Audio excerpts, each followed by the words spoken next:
Story நேரம் Tamil வியூவர்ஸ்க்கு hi. நம்ம சீரிஸோட next பார்ட்ல என்ன ஆக போகுது அப்படின்னு தான் இன்னைக்கு இந்த வீடியோல பார்க்க போறோம்.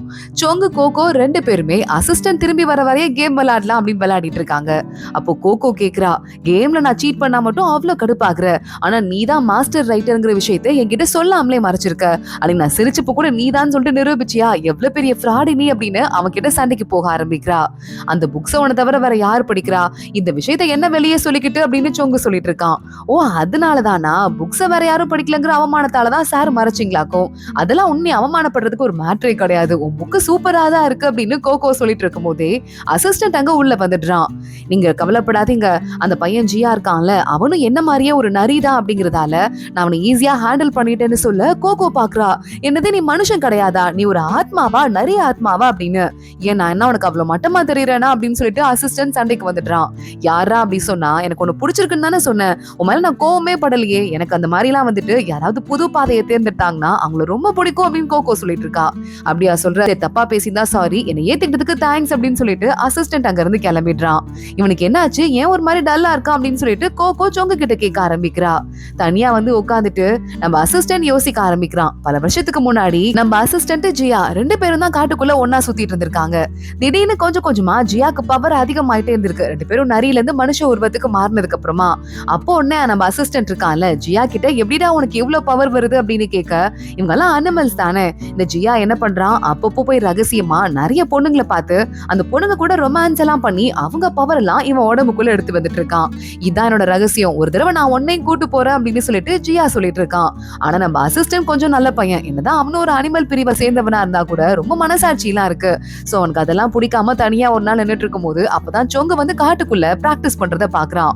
சொங்கு என்ன பண்றானோ அதையே கூட நின்று கொஞ்சம் கொஞ்சமா பிராக்டிஸ் பண்ணி சொங்கோட வித்தையெல்லாம், அதாவது மனுஷங்க எந்த வழியில சக்தி சேர்ப்பாங்களோ அதெல்லாம் கத்துக்கிறான். சொங்கு ஒரு தடவை தவம் பண்ணும்போது, நான் பண்ற எல்லாமே உனக்கு பெனிஃபிட்டா இருக்காதுன்னு சொல்ல, இல்ல பரவாயில்ல, உங்க அளவுக்கு பவர் கிடைக்காட்டி அதுல பாதி எனக்கு கிடைச்சா கூட போதும் அப்படின்னு சொல்லிட்டு இவனும் அதை கூடவே சேர்ந்துட்டு இருக்கான். அப்படியே ரெண்டு பேரும் ஒன்னாவே பேசி சிரிச்சு சிரிச்சு இவங்க ரெண்டு பேரும் இவ்வளவு க்ளோஸா கூட மாறிடுறாங்க. இப்படிதான் இந்த கதை நடந்திருக்கு. இத பத்தி யோசிச்சு பார்த்துட்டு நம்ம சொங்கு கூட இன்னைக்கு முதல் தடவையா குடிச்சிட்டு இருக்கான். எப்பவுமே சாப்பிடவே மாட்டான்ல. அவன் அசிஸ்டன்ட்க்கு மெசேஜ் அனுப்புறான். லின்யோ அவன் பேரு. லின் நீ எங்கடா போன, வா எனக்கு கொஞ்சம் போர் அடிக்குது, குடிச்சிட்டு இருக்கேன், நீயும் எனக்கு கம்பெனி கூட அப்படின்னு கேட்க, இல்ல இன்னைக்கு என்னால உங்க கூட இருக்க முடியாது, சாரி அப்படின்னு அவன் சொல்லிடுறான். உடனே சொங்க, இங்க பாரு, நான் ஒன்னே ஒண்ணுதான் சொல்லுவேன், நீ செலக்ட் பண்ண பாதையும் சரி உன் மேலையும் சரி எனக்கு எப்பவுமே நம்பிக்கை குறைஞ்சதே இல்லை அப்படின்னு சொல்லிட்டு மெசேஜை கட் பண்ணிடுறான்.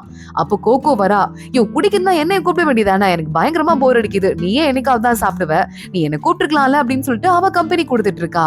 இப்ப இந்த ஊருக்குன்னு சொல்லிட்டு ஒரு தலைவி இருப்பால, அந்த தலைவி ஜியாவை கூப்பிட்டு அவனுக்கு பனிஷ்மெண்ட்டும் கொடுத்துட்டு அங்க யார் பாஸோ அவங்க கிட்ட, சாரி சார் இவனால இந்த வேலையை செய்ய முடியல அப்படின்னு கேட்டுட்டு இருக்கா. யாருன்னு பார்த்தா அந்த வில்லன் இருப்பான்ல, அந்த கிழவன் தான் வந்திருக்கான். இந்த வேலையை கூட உன்னால செய்ய முடியாதா, எனக்கு எப்படியாவது இந்த கோகோ இருக்காளே என் கைக்குள்ள வந்தாங்கன்னு சொல்ல, கவலைப்படாதீங்க நான் பாத்துக்கிறேன்னு அந்த தலைவி சொல்லிக்கிட்டு இருக்கா. ஜியா மறுபடியும் அங்க இருந்து கிளம்பி வரும்போது ஆப்போசிட்ல இந்த போயா பாத்துட்டா. ஏதோ ஒரு பொண்ணை நீங்க கிட்னாப் பண்ணிருக்கீங்க கரெக்டா அப்படின்னு சொல்லிட்டு கோகோவை பத்தி அவ விசாரிக்க ஆரம்பிக்கிறா. அம்மா நீ யாருமா அப்படின்னு கேட்க, நான் போயாங்கிற விஷயத்த அவ சொல்லிடுறா. ஜியா டக்குன்னு அவளை மயக்கி நேரா ரூம்ல போய் கடத்தி வச்சுட்டு அவ வாயில ஒரு மயக்க மருந்தை ஊத்தி அந்த இடத்துல அவளை செட்டில் பண்ணி விட்டுறான். நீ இங்கே இரு, எனக்கு சில வேலைகள்லாம் இருக்கு, முடிச்சுட்டு வந்து உன்னை பாக்குறேன் அப்படின்னு. எங்க சொங்கும் கோகோவும் சேர்ந்து குடிக்க ஆரம்பிச்சாங்கல்ல. சொங்கு கிட்ட கோகோ பேச ஆரம்பிக்கிறா. எனக்கு வந்து உன்னையும் அசிஸ்டன்ட்டையும் பார்க்க போறாமையா இருக்கு, ரெண்டு பேரும் எவ்வளவு க்ளோஸ் ஃப்ரெண்ட்ஸா இருக்கீங்க அப்படின்னு சொல்லிட்டு. எனக்கும் தான் இருந்தாங்க, என் சீனியர்ஸ் எல்லாமே எனக்கு ரொம்ப ரொம்ப க்ளோஸ், ரொம்ப ஜாலியா நாங்க இருப்போம்னு சொல்ல, அப்போ உடனே சொங்கு சொல்றான், நான் தான் உன்னை பார்த்து போறாம பண்ணும் போல, எனக்கு என் அசிஸ்டன்ட் ஒருத்த மட்டும் தான் இருக்கான், உனக்கு பாத்தியா எவ்வளவு பேர் இருக்காங்க அப்படின்னு சொல்லிட்டு இருக்க. உன்னை கோகோ எத்தனை பேர் இருக்காங்கிறது முக்கியமே கிடையாது, நம்ம எவ்வளவு ஃபன் பண்றோங்கிறதா முக்கியம் அப்படின்னு சொல்றா. இங்கேயாவது எனக்கு சிரிச்சு பேச நேரம் கிடைக்குது, என் மாஸ்டர்ட்ட நான் சின்ன வயசுல இருந்து ராத்திரி பகலா ஒரு நிமிஷம் கூட பிரேக் இல்லாம எப்ப பாரு பிராக்டிஸ் பண்ணிட்டே இருப்பேன், நான் அதை மாறுதா அப்படின்னு நம்ம சொல்லிக்கிட்டு இருக்க. உடனே கோகோ பாக்குறா, அப்பெல்லாம் பிராக்டிஸ் பண்ணணும்னு எந்த அவசியமும் கிடையாதுடா அப்படின்னு பக்கத்துல வந்து உட்காந்துட்டு, நீ ஒன்னும் வெப்பன் கிடையாது உங்க மாஸ்டரோட, அவர் சொல்றபடிலாம் நீ ஆடிட்டு இருக்கிறதுக்கு, நீ தனி மனுஷன், எனக்கு என்ன தெரியுமா ஆசை, நீ உனக்காக வாழணும்னு சொல்லிட்டு எனக்கு கூட நிஜமாவே ஆசையா இருக்கு, நீ வேற சூப்பரா புக்ஸ் எல்லாம் எழுதுற, அது நிறைய பேருக்கு மோட்டிவேட்டிங்கா இருக்கும், அந்த மாதிரி நீ ஒரு பெரிய ரைட்டர் ஆகணும், அதே மாதிரி உனக்குன்னு சொல்லிட்டு ஒரு சீக்ரெட் லைஃப் நீயும் வச்சுக்கணும்னு சொல்லிட்டு நான் ஆசைப்படுறேன் அப்படின்னு கோகோ சொல்லிட்டு இருக்கா. அடுத்த நாள் காலையிலே ஆகுது. பார்த்தா நல்லா சொங்கோட மடியிலே கோகோ படுத்து தூங்கிட்டு இருக்கா. சொங்க ஏஞ்சிடுறான். எந்திரிக்கிறாளா பாரு, நல்ல ஒய்யாருமா, ஏதோ பட்டா போட்ட மாதிரி படுத்திருக்கா பாரு அப்படின்னு சொல்லிட்டு யோசிச்சுட்டு இருக்கான். கோகோ டக்குன்னு ஸ்லிப் ஆகி கீழே உருண்டு விழற மாதிரி போக சொங்கவல புடிச்சிடுறான். போதும் நீ தூங்குனதே எந்திரிச்சிரு அப்படின்னு சொல்லிட்டு, ஆமா எங்க உன் அசிஸ்டன்ட் போனா அப்படின்னு கேட்டுட்டு 2 பேரும் குடி போதையில நைட் என்ன நடந்ததுன்னு யோசிச்சு பார்த்துட்டு இருக்காங்க. இவங்க 2 பேரும் நல்ல போதையில இருக்கும்போது அசிஸ்டன்ட்டும் அங்க வந்திருக்கான். கோகோ குடிச்சிட்டு இருக்கத பார்த்துட்டு நம்ம 3 பேரும் ஃப்ரெண்ட்ஸ்டா, இனிமே நம்ம எப்பவுமே ஒன்னாவே இருக்கலாம்டா அப்படின்லாம் கோகோ சொல்லியிருக்கா. ரொம்ப தேங்க்ஸ் கோகோ அப்படின்னு சொல்லிட்டு அவன் அங்க வச்சிருந்த நட்ஸ் எல்லாம் நம்ம அசிஸ்டன்ட் நிறைய ஆட்டைய போட்டு போயிடுறான். கோகோ பாக்குறான், இவனுக்கு வந்து பாவப்பட்டதுக்கு என்கிட்ட எல்லா நட்ஸையும் ஆட்டைய போட்டான், நம்ம சும்மா விடக்கூடாதுன்னு நம்ம பாத்துட்டு இருக்கும் போதே அங்க வரான்ல ஒரு பெரிய பாத்திரம் மாதிரி இருக்கு, நான் இதுக்குள்ள போய் தூங்குறேன்னு அசிஸ்டன்ட் உள்ள தூங்கிடுறான். அவனுக்கு கை கால்லாம் வலிக்க போகுதுன்னு கோகோ சொல்றா. அவன் நரிதான், அவனுக்கு அதெல்லாம் வலிக்காது, பழகிச்சு அவனுக்கு அப்படின்னு சொல்லிட்டு சொங்கு சொல்லிட்டு இருக்கான். இல்ல என்கிட்ட திருடிட்டான்ல, நான் அவனை பழி வாங்க போறேன்னு கோகோ சொல்லிட்டு ஒரு சின்ன வேலையை பார்த்து வச்சிருக்கா. பார்த்தா அசிஸ்டன்ட் காலைல எந்திரிக்கும் போது அதே பாத்திர தொட்டிக்குள்ளதான் படுத்திருக்கான். ஆனா தொட்டி பப்ளிக்ல இருக்கு. அசிஸ்டன்ட் மேல ஒரு சின்னதா ஒரே ஒரு துணியை தவிர வேற ட்ரெஸ்ஸே இல்ல. ஊரே நின்னு வேடிக்கை பாக்குது. கோகோ உன்னை வந்து என்ன பண்றேன்னு பாருன்னு சொல்லிட்டு அசிஸ்டன்ட் கத்த ஆரம்பிக்கிறான். நேரா கோகோ கிட்ட வந்துட்டு என்ன வேலை பண்ண அப்படின்னு சொல்லிட்டு கேட்க, சொங்கு தாண்டா அந்த பாத்திரத்தை தூக்குறதுக்கு ஹெல்ப் பண்ணாரு அப்படின்னு சொல்ல, பாஸ் நீங்களுமா என்ன இப்படி பண்ணிட்டீங்க அப்படின்னு சொல்லிட்டு அசிஸ்டன்ட் ஃபீல் பண்ண ஆரம்பிக்கிறான். இல்லையே எனக்கு அதெல்லாம் ஞாபகம் இல்லடா, நான் கொஞ்சம் ஓவரா குடிச்சிட்டேன் போலன்னு சொங்கு சமாளிக்கிறான். அப்போ ஒரு பொண்ணு வந்து, இந்த ஊர் தலைவியோட வேலைக்கார பொண்ணு நானு, உங்களுக்கு கூட்டு வர சொன்னாங்க எங்க மேடம், உங்ககிட்ட சாரி கேட்கணுமா? இந்த 3 பேரையும் கூப்பிட 3 பேரும் அங்க அரண்மனைக்கு கிளம்பி போறாங்க.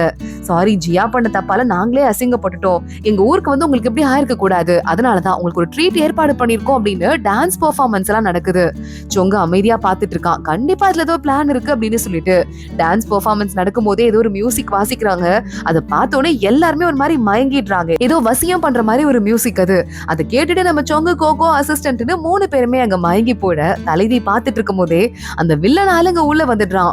3 பேரையும் செக் பண்ணிட்டு, எனக்கு இந்த பொண்ணு இருக்கால இவ மட்டும்தான் வேணும், மத்த 2 பேரையும் நீங்க உள்ள போய் கட்டி போடுவீங்களோ என்ன பண்ணுவீங்களோ எனக்கு தெரியாது அப்படின்னு சொல்லிட்டு அங்கிருந்து கோகோவை மட்டும் கூட்டு போயிடுறான். நேரா கூட்டு போயிட்டு ஒரு ரூம்ல கட்டி போட்டு வச்சிட்டு இருக்கான். இவ யாருங்கிறத முதல்ல கண்டுபிடிக்கலான்னு இவள அவன் செக் பண்ணி பார்க்க ஆரம்பிக்க, கோகோ உடம்புல எல்லாமே லாக் ஆயிருக்குல மாஸ்டர் பண்ண வேலையால. சோ இவ யாருங்கிறத அவனால கண்டுபிடிக்கவே முடியல. ஏதோ ஒரு பெரிய ஆளு லாக் பண்ணிருக்காங்க, அதுக்கும் மேல இந்த பொண்ணுட்டு ஏதோ பவர் இருக்கு போலன்னு அவன் யோசிக்கிறான். இங்க நம்ம சொங்கு கண்ணை முழிச்சு பாக்குறான். கை காலு அப்படின்னு சொல்லிட்டு எல்லாமே சங்கிலியால, அதுவும் மேஜிக்கல் பவர்ஃபுல் சங்கிலியால கட்டி போடப்பட்டிருக்கு. அப்போ அந்த தலைவி பொண்ணு பக்கத்துல வரா. நீ மட்டும் ரொம்ப அழகா இல்லாம இருந்திருந்தா உன்னை நேரம் கொண்டு போட்டிருப்பாங்க, ஆனா நீ ரொம்ப அழகா இருக்கே, நான் மட்டும் உன்னை தூக்கிட்டு வந்துட்டேன், இனிமே நீ என்னோட பொம்மை மாதிரி, நான் என்ன சொன்னாலும் நீ கேட்கணும் அப்படின்னு சொல்லிட்டு இருக்க, உன்னை கோகோ எங்க அப்படின்னு மட்டும் சொங்க கேட்டுட்டு இருக்கான். அவளையா? அந்த ஆள் தூக்கிட்டு போயிட்டான், அவ என்ன பண்ணுவாளோ அது எனக்கு தெரியாதுன்னு அவ சொல்லிக்கிட்டு இருக்க. சொங்க அடுத்த செகண்டே அவன் மேஜிக்கால எல்லா சங்கிலியும் உடைச்சிட்டு வந்து முன்னாடி நிக்கிறான். இது எல்லாமே ரொம்ப பவர்ஃபுல்லானது, இதை எப்படி உடைச்ச அப்படின்னு அந்த பொண்ணு கேட்க ஆரம்பிக்க, சொங்க அவனோட வாள் எடுத்து முன்னாடி காட்டுறான். என்னது நீங்க சொங்கா, என்ன மன்னிச்சிருங்கன்னு அந்த பொண்ணு டக்குன்னு கால்ல விழுந்துட்டு இருக்கா. இங்க இன்னொரு பக்கம் நம்ம ஜியா இருக்கான்ல, அவன் கிட்ட நம்ம அசிஸ்டன்ட போய் விட்டுறாங்க. அசிஸ்டன்ட் கண்ணு முழிச்சிடுறான். ஜியா என்னடா நடக்குது, எதுக்கு இங்க என்ன கூட்டு வந்திருக்க அப்படின்னு கேட்க, ஜியா பாத்துட்டு இருக்கான். அதுவா, என்ன நீ கடிச்சிட்டு போனல, அதனால தான் உன்னை கூட்டு வந்திருக்கேன், பாபா மேல வந்து உட்காருன்னு சொல்லிட்டு அவனுக்கு ஒயின் எல்லாம் கூட ஊத்தி கொடுத்துட்டு இருக்கான். உடனே நம்ம அசிஸ்டன்ட் சொல்றான், நேத்து நான் கொஞ்சம் ஓவரா குடிச்சிட்டேன், அவ்வளவா இப்பெல்லாம் குடிக்கிறது கிடையாது, சோ எனக்கு வேண்டாண்டா அப்படின்னு சொல்லி பேசிக்கிட்டு இருக்கான். இங்க பாரு, நான் உன்னை வந்து சக்தி சேர்க்கறதுக்காக நான் பண்ணேன், அந்த வேலையெல்லாம் நீ மறந்துட்டேன்னு ஜியா சொல்லிட்டு ஒரு பிளாஷ்பேக்கை யோசிச்சு பாக்குறான். ஜியா அவங்க எல்லாம் ஒன்னா இருக்கும் போதே நிறைய பொண்ணுங்க இருக்கிற இடத்துக்கு நம்ம அசிஸ்டன்ட கூட்டு போயிருக்கான். இவங்க கூட ரொமான்ஸ் பண்ணனா நீ சீக்கிரமாவே வந்துட்டு சக்தி ஆயிடலாம் அப்படின்னு. எவ்வளவு கேவலமான வேலை, நான் இதெல்லாம் பண்ண மாட்டேன் அப்படின்னு அப்பவே அசிஸ்டன்ட் சொல்லியிருக்கான். நீ என்ன அறிவு கட்டவனா, நீ ஒரு டீமன், நீ என்னதான் ஒரு மனுஷன் கூட சேர்ந்து பிராக்டிஸ் பண்ணாலும் நீ மனுஷன் ஆயிட மாட்ட, உனக்கு புரியலையான்னு ஜியா கத்த ஆரம்பிச்சிருக்கான். 2 பேத்துக்கும் அப்பதான் சண்டை வந்திருக்கு. ஜியா அப்ப வேகமா சண்டை போட ஆரம்பிக்க நம்ம அசிஸ்டன்ட் அடிச்சு விட்டுறான். ஜியாவே ஷாக் ஆயிடுறான், உனக்கு எப்படி இவ்வளவு பவர் வந்தது அப்படின்னு. ஏன்னா நான் நல்ல வழியில என் சக்தியை சேர்க்கிறேன், இதுக்கு மேல உனக்கும் எனக்கும் ஒண்ணும் இல்லைன்னு சொல்லிட்டு தான் 2 பேரும் பிரிஞ்சிருக்காங்க. அதுக்குள்ள இப்ப மறுபடியும் நம்ம அசிஸ்டன்ட் அந்த மந்திர கயிறை கழட்டிடுறான். நான் சொன்னேன்ல உன் பவர் வந்து ரொம்ப மோசமானது, அதனாலதான் என்னால அது ஈஸியா கழட்ட முடிஞ்சிருச்சு அப்படின்னு சொல்லிட்டு அசிஸ்டன்ட்க்கும் ஜியாக்கும் சண்டை வந்துட்டு இருக்கு. ஜியாவால இப்ப கூட தாங்க முடியல. கரெக்டா அப்ப ஜியா சொல்லிட்டு இருக்கான், இங்க பாரு, அதான் அந்த பொண்ணு இருக்கால போயா, அந்த பொண்ணுக்கும் உனக்கு ஏதோ சம்பந்தம் இருக்கு போல அப்படின்னு கேட்க, உடனே அசிஸ்டன்ட் பயந்துடுறான். அவளை என்ன பண்ண, அவளை விட்டுரு அப்படின்னு. அவளை நீ லவ் பண்றியா, அவ எவ்வளவு பெரிய ஆள் தெரியுமா, அந்த இனத்துக்கே அடுத்து தலைவி ஆக போறவ, ஆனா நீ ஒரு நிறைய ஆத்மா, அவ மேல ஆசைப்படுற உன் நிலைமை என்ன ஆக போகுதுன்னு தெரியுமா அப்படின்னு சொல்லிட்டு ஜியா மறுபடியும் சண்டை போட்டுட்டு அவளை விட்டுடுறேன், ஆனா நீ என் கூட மறுபடியும் டீமன் வழிக்கு வந்துடணும், மனுஷ வழிய ஃபாலோ பண்ண கூடாது அப்படின்னு சொல்லிக்கிட்டு இருக்க ஜியாக்கான மறுபடியும் அசிஸ்டன்ட் சண்டை போட ஆரம்பிக்கிறான். நீ நல்ல வழியில போனதால உன் பவர் இவ்வளவு ஸ்ட்ராங்கா இருக்கா அப்படின்னு நம்ம கேட்டுட்டு என்ன கொன்னுடுன்னு சொல்ல, உன்னையும் நானும் பழைய ஃப்ரெண்ட்ஸ், அதனால உன்னை கொல்ல மாட்டேன் அப்படின்னு அசிஸ்டன்ட் அங்க இருந்து கிளம்புறான். ஜியா பாக்குறான், டக்குன்னு அவனே அவனோட நெஞ்சில அடிச்சுக்கிட்டு அவனே அவனை அழிச்சுக்கிறான். வேகமா பக்கத்துல வந்துட்டு அசிஸ்டன்ட் ஏன்டா இப்படி பண்ண அப்படின்னு கேட்க, என் உயிர் என்னோடது, நான் என்ன வேணா பண்ணுவேன் அப்படின்னு அசிஸ்டன்ட் மேல விழுந்துட்டு ஜியா அங்கேயே அழிஞ்சு போயிடுறான். அசிஸ்டன்ட்க்கு ரொம்ப வருத்தமா இருக்கு. இங்க இன்னொரு பக்கம் நேரா அசிஸ்டன்ட் கிளம்பி நம்ம எப்படியா காப்பாத்தணும்ல கோகோவை, அதனால நம்ம சொங்கு கூட வந்துடுறான். கூடவே அந்த தலைவியும் வரா. சொங்கு யாருன்னு தெரிஞ்சு அவனுக்கு ஹெல்ப் பண்றதுக்காக. ஆனா அதுக்குள்ள அந்த இடத்துல இருந்து கோகோவை தூக்கிட்டு அந்த ஆளு கிளம்பி இருக்கான். அந்த ஆள் தூக்கிட்டு ஓடிட்டு இருக்கும் போதே திடீர்னு நம்ம கோகோ உடம்புல இருக்கிற ஏதோ ஒரு பவர் ஆக்டிவேட் ஆயிடுது. ஃபீனிக்ஸ் பறவை அவளை தூக்கிட்டு பறக்குது. அந்த கெட்டவன் பாத்துட்டு இருக்கான், ஆக்டிவேட் ஆயிடுச்சு. ஆனா இப்ப என்னால அவ கூட சண்டை போட முடியாது, இங்க இருந்து ஓடிட வேண்டியதான். அவன் ஓட ஆரம்பிக்க கரெக்டா அங்க சொங்கு வந்துடுறான். கோகோ கீழே விழ ஆரம்பிக்கிறான், அவளை புடிச்சிடுறான். இப்ப நம்ம சொங்கு, கோகோ, அசிஸ்டன்ட் 3 பேரும் பேசிட்டு இருக்காங்க. எந்த ஆபத்தும் இல்லல்ல அப்படின்னு அசிஸ்டன்ட் கேக்குறான். எனக்கு ஒரு முக்கியமான வேலை இருக்கு, அந்த இடத்துல கடத்தி வச்சிட்டு இருக்காங்க போயாவை, நான் அவளை போய் காப்பாத்திட்டு வந்துடுறேன்னு அசிஸ்டன்ட் சொல்றான். அப்போ அந்த இடத்துல கோகோ ஒரு முட்டைய பாக்குறா. இந்த இடத்துல திடீர்னு எப்படி ஒரு முட்டை வந்தது எனக்கு தெரியல, ஏதோ வானத்துல இருந்து விழுந்த மாதிரி இருக்கு, நான் அதை பத்திரமா வச்சுக்கிறேன்னு அவ எடுத்து பக்காவா வச்சுக்கிறா. நம்ம கோகோவும் சொங்கும் அங்க இருந்து கிளம்புறாங்க. எனக்கே இந்த மாதிரி சக்தி வந்தது, எனக்கே ஒண்ணும் புரியல, ஒருவேளை நான் பவர்ஃபுல்லான ஆளா இருப்பேனோ, அதனாலதான் என் மேல ஏதாவது லாக் போட்டிருப்பாங்களோ அப்படின்னு கோகோ ஏதேதோ பேசிட்டு இருக்கா. நீ சாதாரண ஆள் கிடையாதுன்னு எனக்கு முன்னாடியே தெரியும், இல்லனா என்ன தொட்டா உனக்கே பவர் வரப்போகுது, இதுல ஏதோ ஒரு விஷயம் இருக்கு, நம்ம கண்டுபிடிக்கலாம் அப்படின்னு சொங்கும் சொல்லிக்கிட்டு இருக்கான். சரி சரி, நான் புக்ல எல்லாம் நிறைய படிச்சிருக்கேன், அதுவும் இல்லாம எனக்கு என்ன கவலை, என் கூட மாஸ்டர் இருக்காரு, என் சீனியர்ஸ் இருக்காங்க, அப்புறம் நீ இருக்க, அப்புறம் அசிஸ்டன்ட் இருக்கான், எல்லாரும் என்ன பாத்துக்குவீங்க அப்படின்னு கோகோ சொல்லிக்கிட்டு இருக்கா.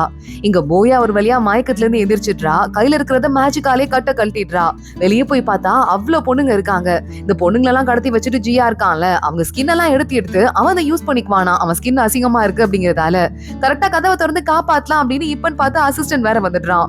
போயா அவன் கழுத்திலே வால் வச்சுட்டு இதெல்லாம் ஓ வேலை தானான்னு கேட்க, உனக்கு காப்பாத்ததான் நான் வந்தேன், என்ன தள்ளி போவிடு அப்படின்னு சொல்லிட்டு அசிஸ்டன்ட் சொல்லிட்டு இருக்கான். இதெல்லாம் நம்புற மாதிரியா இருக்கு அப்படின்னு போயா திட்டிக்கிட்டு இருக்கா. இங்க பாரு, உனக்கு காப்பாத்துக்கு தான் வந்தேன், நம்பாட்டி போ அப்படின்னு அசிஸ்டன்ட் அவளை திட்ட ஆரம்பிக்கிறா. 2 பேரும் மாறி மாறி அடிச்சிட்டு இருக்காங்க. அசிஸ்டன்ட் காப்பாத்தி முடிச்சிட்டோமே நேரா கிளம்பி சொங்கும் கோகோவும் எங்க இருக்காங்களோ அங்க வந்துற.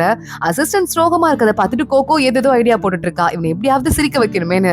அது 2 பேருமே சொங்கும் கோகோவும் மனசுக்குள்ள மட்டும் கேட்கிற மாதிரி பேசிட்டு இருக்க. சொங்கு வேணும்னே அதுக்குள்ளேயே வந்து நம்ம அசிஸ்டன்டையும் கோத்து விட்டுறான். கோகோ பண்ற ஐடியாவெல்லாம் பார்த்துட்டு டாட்டூ போட்டுக்கலாம் அப்படி இப்படின்னு ஏதோ சொல்லிட்டு இருக்கா. வேற அசிஸ்டன்ட் நடுவுல வந்துட்டு, ஐயோ தாயே வேணவே வேணாம், நீ என்னென்னவோ சொல்லிட்டு இருக்க, நான் ஆல்ரெடி சமாதானம் ஆயிட்டேன் அப்படின்னு அவனே வந்து வாலண்டியரா சரண்டர் ஆயிடுறான். அடுத்த நாள் நம்ம கோகோக்கு அவ இருக்கிற லாட்ஜுக்கே ஒரு பெரிய பார்சல் வருது. இது என்னோட மாஸ்டர் தான் அனுப்பியிருப்பாரு, எனக்கு பர்த்டே இல்ல அதனால கிஃப்ட் அனுப்பியிருக்காரு அப்படின்னு சொல்லிட்டு கோகோ ஓபன் பண்றா. அவ்வளவு வேல்யூபிளான பொருள் இருக்கு, ஒரு லெட்டர் வேற. என் செல்லத்துக்கு ஹாப்பி பர்த்டேமா, நல்லா இருக்கணும், நானும் உன்னோட சீனியர்ஸும் இது எல்லாத்தையும் அனுப்பியிருக்கோம் அப்படின்னு சொல்லிட்டு அதுல லெட்டர்ல வேற இருக்கு. ட்ரெஸ்ஸஸ் எல்லாம் இருக்கு, இது அழகா இருக்குல்ல, இது அழகா இருக்குல்லன்னு பல்ல காட்டிட்டு நம்ம கோகோ கேட்டுட்டே இருக்கா. சரி ஓகே, நானும் என் அசிஸ்டன்ட் கூட உனக்கு ஏதாவது கிஃப்ட் கொடுக்கணும், உனக்கு என்ன வேணும்னு சொங்க கேட்க, எனக்கு கேக் வேணும், அது உனக்கு பண்ண தெரியாது, நானே பண்ணிக்கிறேன்னு சொல்லிட்டு கோகோ போய் அவ்வளவே பண்ண ஆரம்பிக்கிறா. எதுக்கு இவ்வளவு கஷ்டப்பட்டுட்டு பண்ணணும் அப்படின்னு சொல்லிட்டு சொங்கு சொல்லிட்டு இருக்கான். அம்மா நீ இப்படி இருக்கே, ஒருவேளை நீ ஏதோ ஒரு பொண்ணை லவ் பண்ற, கல்யாணம் பண்ணிக்கிற, அந்த பொண்ணு சாப்பிடுற பொண்ணா இருக்கா, அப்போ நீ என்ன பண்ணுவ அப்படின்னு சொல்லிட்டு கோகோ கேக்குறா. சொங்க உடனே பார்த்துட்டு, எனக்கு தான் சாப்பாடு பிடிக்காது, என்கிட்ட காசு இருக்கு, சமைக்கிறதுக்கு ஒரு ஆளை ஏற்பாடு பண்ணி வச்சுக்குவேன் அப்படின்னு சொல்லிட்டு இருக்கான். பரவாயில்ல, இந்த அளவுக்காவது உனக்கு மனசாட்சி இருக்கேன்னு கோகோ பேசிட்டு அப்படி நெத்தியில துடைக்கிறேன்ட்டு மாவெல்லாம் ஊட்டிக்கிறா. சொங்கு வேணும்னே தொடச்சு விடுற சாக்குல இன்னும் நிறைய மாவு எடுத்து அவன் முகம் ஃபுல்லா அப்பி விட்டுறான். கோகோ கண்டுபிடிச்சிடுறா. அவன் மேல மாவு கொட்டி 2 பேரும் மாறி மாறி விளையாடிட்டு இருக்காங்க. அன்னைக்கு நைட் ஆகுது. ப்ளீஸ் பா, இன்னைக்கு மட்டும் சாப்பிடுப்பா அப்படின்னு கோகோ கெஞ்சிட்டே வெளியே போயிட்டு இருக்கா. சொங்கு கையில ஒரு பூவை கொண்டு வந்து, இந்த பூ இருக்குல்ல, இது வேண்டதெல்லாம் நடக்கும், உனக்கு என்ன வேணும்னு இந்த பூ கிட்ட கேளுன்னு சொல்ல, கோகோ கண்ணை மூடிட்டு, ஃபர்ஸ்ட் என் மாஸ்டர் நல்லா இருக்கணும், அடுத்து என் சீனியர்ஸ் எல்லாம் சந்தோஷமா இருக்கணும், அடுத்து அப்படின்னு சொல்லிட்டு 3 ஆசை வேண்டா. சொங்கு சொல்றான், எப்படியும் உன்னோட ஃபர்ஸ்ட் ஆசை உன் மாஸ்டரை பத்தி தான், அவர் நல்லபடியா இருக்கணும்னு வேண்டியிருப்ப, அடுத்து நீ க்ளோஸ் யார் கூடனா உன் சீனியர்ஸ் கூட, அவங்களுக்காக வேண்டியிருப்ப, 3வது என்ன வேணும்னு மட்டும் தான் என்னால கண்டுபிடிக்க முடியலன்னு சொங்கு சொல்ல, அது எப்படியா மத்த எல்லாத்தையும் கரெக்டா சொன்ன, நான் அவ்வளவு வீக்கான ஆளாவா இருக்கேன், ஆனா 3வது என்னன்னு உன்கிட்ட சொல்ல மாட்டேன், இந்த கேக்க சாப்பிட ப்ளீஸ் அப்படின்னு சொல்ல, இல்ல நான் வந்து ஃபாஸ்டிங்ல இருக்கேன், நான் சாப்பிட மாட்டேன்னு சொங்கு சொல்லிடுறான். திங்காட்டி போ அப்படின்னு சொல்லிட்டு கோகோ அவ சாப்பிடலான்னு போறா. கேக்கோட இன்னொரு சைட்ல வேகமா போய் நம்ம சொங்கு கடிக்க ஆரம்பிக்கிறான். கோகோவே ஷாக் ஆயிட்டு பாத்துட்டு இருக்கா. அந்த பக்கமா அசிஸ்டன்ட் பாத்துட்டு, இந்த ரொமான்டிக் ஜோடிக்கு நான் ஒரு கிஃப்ட் கொடுக்குறேன்னு அந்த பக்கம் வான வேடிக்கையெல்லாம் இருக்க மாதிரி மேஜிக்க போட்டு விட்டுறான். கோகோ சொங்கோட பாரு எவ்வளவு சூப்பரா இருக்கு பாரு, எனக்கு ரொம்ப பிடிச்சிருக்கு அப்படின்னு பாத்துட்டு இருக்கா. அப்பன்னு பார்த்து அவ பாக்கெட் பவுச்சுக்குள்ளதான் எல்லாத்தையும் சேர்த்து வச்சிருப்பா. அதுல ஏதோ சத்தம் கேட்கிற மாதிரி இருக்கு. என்னது அப்படின்னு சொல்லிட்டு கையில எடுத்து பாக்குறா. அவ ஒரு முட்டை வாங்கி ஒண்ணு ஒளிச்சு வச்சிருந்தால தரையில இருந்து எடுத்து, அது டக்குன்னு உருவம் மாறிடுது. என்ன இப்படி மாறிடுச்சுன்னு கோகோ கேட்டுட்டு இருக்க. சொங்கு பாக்குறான். இது எதனை எடுத்து வச்ச, இது வந்து என்ன தெரியுமா, நான் தேடிட்டு இருந்தால அசுர ஜேடு, அதுதான் இதுன்னு சொல்ல கோகோ பாக்குறா. அந்த முட்டை தான் இப்படி மாறிடுச்சு, நல்ல வேலை 3வது ஆசை உனக்கு எல்லா மருந்தும் கிடைக்கணும்னு வேண்டுன, அது கிடைச்சிருச்சு அப்படின்னு அவ சொல்லிட்டு இருக்க. ஓ 3வது ஆசை நானா அப்படின்னு சொங்கு பாசமா பாத்துட்டு இருக்கான். எப்படியோ 2வது மருந்தும் கிடைச்சிருச்சு. ஆரம்பிச்சிருச்சு. இப்ப அந்த ஆள் இருக்கால கெட்டவன், அவன் நேரா அவன் கூட இருக்க ஃப்ரெண்டு கிட்ட ஓடி வந்துடுறான். நான் ஒரு பொண்ணு பார்த்தேன், ரொம்ப பவர்ஃபுல்லா இருந்தா, அதை எப்படியாவது நம்ம கண்ட்ரோல் பண்ண கத்துக்கிட்டோம்னா நம்ம யாராலே அடிச்சுக்க முடியாது. அதை எப்படியாவது நம்ம ஆக்டிவேட் பண்ணணும். அவளுக்கு யாரோ மந்திர கட்டு போட்டிருக்காங்க அப்படின்னு சொல்லிக்கிட்டு இருக்கான். இங்க கோகோ அன்னைக்கு நைட்டு ரூம்ல படுத்துட்டு இருக்கா. அப்ப மறுபடியும் அவளோட சிக்னல் ஏதோ ஆக்டிவேட் ஆகுற மாதிரி இருக்கு. சொங்கு அசிஸ்டன்ட் இந்த பக்கமா போறவங்க நேரா கோகோவோட ரூம்குள்ள ஓடி வராங்க. அவ்வளவு பவர் வெளியே வந்துட்டு இருக்கு. கோகோக்கு அடுத்த மின்னல் சக்தி கிடைச்சு அடுத்த லெவல் போறதை யாரோ தடுக்கிற மாதிரி அவ உடம்புக்குள்ள இருந்து ஏதோ ஒரு பெரிய பேரியர் மாதிரி போட்டிருக்கு. சொங்கு பாக்குறான், இவ அடுத்த லெவல் போக கூடாதுன்னு யாரோ தடுக்கிற மாதிரி இருக்கு. அதை ரிலீஸ் பண்ணி உள்ள அப்படின்னு சொல்லிட்டு ட்ரை பண்ணிட்டு இருக்கான். அப்பன்னு பார்த்து கோகோவோட நெத்தில இருந்து ஒரு பெரிய பவர் மாதிரி வந்து சொங்கையும் அசிஸ்டன்டையுமே தாக்கிடுது. 2 பேரும் போய் விழுந்துடுறாங்க. அசிஸ்டன்ட் மயங்கிடுறான். சொங்கு மறுபடியும் அதுகிட்ட சண்டை போடலான்னு வர அந்த பவர் ஒரு பெரிய பீனிக்ஸ் பறவையா வந்து சொங்க அட்டாக் பண்றதுக்கு வருது. கோகோ டக்கு நடுவுல வந்துடுறா. சொங்குக்கு முன்னாடி வந்து நின்னு அவனை காப்பாத்திடுறா. டக்குன்னு அவன் மயங்கியும் விழுந்துடுறா. உனக்கு ஒண்ணும் ஆகல அப்படின்னு எந்திரிச்சதுமே கோகோ சொங்க கட்டி பிடிச்சுக்க, எனக்கு என்ன ஆச்சுன்னு தெரியல, ஏன் பீனிக்ஸ் பறவை வந்துச்சு அப்படின்னு ஏதேதோ யோசிச்சுட்டு இருக்கா. சொங்கு உள்ள போறான். அதெல்லாம் கவலைப்படாத, பாத்துக்கலாம், யாரோ உனக்கு சீல் போட்டு வச்சிருக்க மாதிரி இருக்கு அப்படின்னு சொல்லிக்கிட்டு இருக்கான். கோகோ அப்ப நான் ஒரு பெரிய ஹீரோயினா இருப்பேனோ, எனக்கு அப்படிதான் தோணுதுன்னு அவளை பத்தி அவளே புகழ்ந்து பேசிக்க ஆரம்பிக்கிறா. சொங்க சிரிக்கிறதோட தான் இன்னைக்கு பார்ட் முடியுது. அடுத்தடுத்து என்ன ஆக போகுது தொடர்ந்து பார்க்கலாம். இந்த வீடியோவை லைக் பண்ணிக்கோங்க, மறக்காம சேனலை சப்ஸ்கிரைப் பண்ணிட்டு பெல் ஐகானையும் கிளிக் பண்ணிக்கோங்க. அடுத்த வீடியோல பார்க்கலாம். அது வரைய பாய்.